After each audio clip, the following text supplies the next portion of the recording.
ओम षण्वतितमः सर्गः 96वां सर्ग। महर्षि वाल्मीकि द्वारा सीता की शुद्धता का समर्थन। रात बीती, सबेरा हुआ और महातेजस्वी राजा श्रीरामचंद्र जी यज्ञशाला में पधारे। उस समय उन्होंने समस्त ऋषियों को बुलवाया। 1. वशिष्ठ, वामदेव, जाबाली, काश्यप, विश्वामित्र, दीर्घत्मा, महातपस्वी दुर्वासा, पुलस्त्य, शक्ति, भार्गव, वामन, दीर्घजीवी मार्कंडेय, महायशस्वी मौद्गल्य, गर्ग, च्यवन, धर्मज्ञ शतानंद, तेजस्वी भरद्वाज, अग्निपुत्र सुप्रभ, नारद, पर्वत, महायशस्वी गौतम। कात्यायन, सुयज्ञ और तपोनिधि अगस्त्य, ये तथा दूसरे कठोर व्रत का पालन करने वाले सभी बहुसंख्यक महर्षि कौतूहलवश वहां एकत्र हुए। 2-6 महापराक्रमी राक्षस और महाबली वानर, ये सभी महामना कौतूहलवश वहां आए। 7 नाना देशों से पधारे हुए तीक्ष्ण व्रतधारी ब्राह्मण, क्षत्रिय, वैश्य और शूद्र सहसों की संख्या में वहां उपस्थित हुए। 8 सीता जी का शपथ ग्रहण देखने के लिए ज्ञाननिष्ठ, कर्मनिष्ठ और योगनिष्ठ सभी तरह के लोग पधारे थे। राजसभा में एकत्र हुए सब लोग पत्थर की भांति निश्चल होकर बैठे हैं। ये सुनकर मुनिवर वाल्मीकि सीता जी को साथ लेकर तुरंत वहां आए।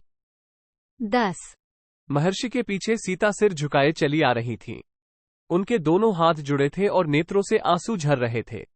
वे अपने हृदय मंदिर में बैठे हुए श्रीराम का चिंतन कर रही थीं। 11 वाल्मीकि के पीछे पीछे आती हुई सीता ब्रह्मा जी का अनुसरण करने वाली श्रुति के समान जान पड़ती थीं। उन्हें देखकर वहां धन्य धन्य की भारी आवाज गूंज उठी। 12 उस समय समस्त दर्शकों का हृदय दुखा देने वाले महान शोक से व्याकुल था। उन सबका कोलाहल सब ओर व्याप्त हो गया। 13 कोई कहते थे, श्री राम तुम धन्य हो। दूसरे कहते थे, देवी सीते तुम धन्य हो। तथा वहां कुछ अन्य दर्शक भी ऐसे थे जो सीता और राम दोनों को उच्च स्वर से साधुवाद दे रहे थे। 14 तब उस जनसमुदाय के बीच में सीता सहित प्रवेश करके मुनिवर वाल्मीकि श्री रघुनाथ जी से इस प्रकार बोले। 15 दशरथ नंदन, ये सीता उत्तम व्रत का पालन करने वाली और धर्मपरायणा है। आपने लोकापवाद से डरकर इसे मेरे आश्रम के समीप त्याग दिया था। 16 महान व्रतधारी श्रीराम, लोकापवाद से डरे हुए आपको सीता अपनी शुद्धता का विश्वास दिलाएगी। इसके लिए आप इसे आज्ञा दें। 17 ये दोनों कुमार कुश और लव जानकी के गर्भ से जुड़वे पैदा हुए हैं। ये आपके ही पुत्र हैं और आपके ही समान दुर्धर्ष वीर हैं। यह मैं आपको सच्ची बात बता रहा हूं। 18 रघुकुल नंदन, मैं प्रचेता वरुण का 10वां पुत्र हूं। मेरे मुंह से कभी झूठ बात निकली हो, इसकी याद मुझे नहीं है। मैं सत्य कहता हूं, ये दोनों आपके ही पुत्र हैं। 19 मैंने कई हजार वर्षों तक भारी तपस्या की है। यदि मिथिलेश कुमारी सीता में कोई दोष हो तो मुझे उस तपस्या का फल न मिले। 20 मैंने मन, वाणी और क्रिया द्वारा भी पहले कभी कोई पाप नहीं किया है।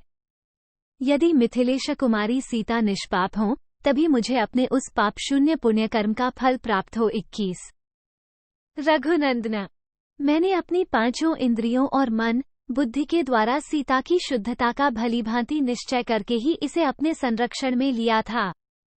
यह मुझे जंगल में एक झरने के पास मिली थी। 22 इसका आचरण सर्वथा शुद्ध है, पाप इसे छू भी नहीं सका है तथा ये पति को ही देवता मानती है। अतः लोकापवाद से डरे हुए आपको अपनी शुद्धता का विश्वास दिलाएगी।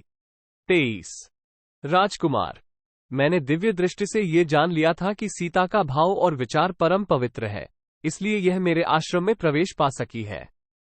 आपको भी यह प्राणों से अधिक प्यारी है और आप ये भी जानते हैं कि सीता सर्वथा शुद्ध है, तथापि लोकापवाद से कलुषित चित्त होकर आपने इसका त्याग किया है। 24 इत्यार्षे श्रीमद् रामायणे वाल्मीकि आदिकाव्ये उत्तरकांडे षण्वतितमः सर्गः 96। इस प्रकार श्री वाल्मीकि निर्मित आर्ष रामायण आदिकाव्य के उत्तरकांड में 96वां सर्ग पूरा हुआ। 96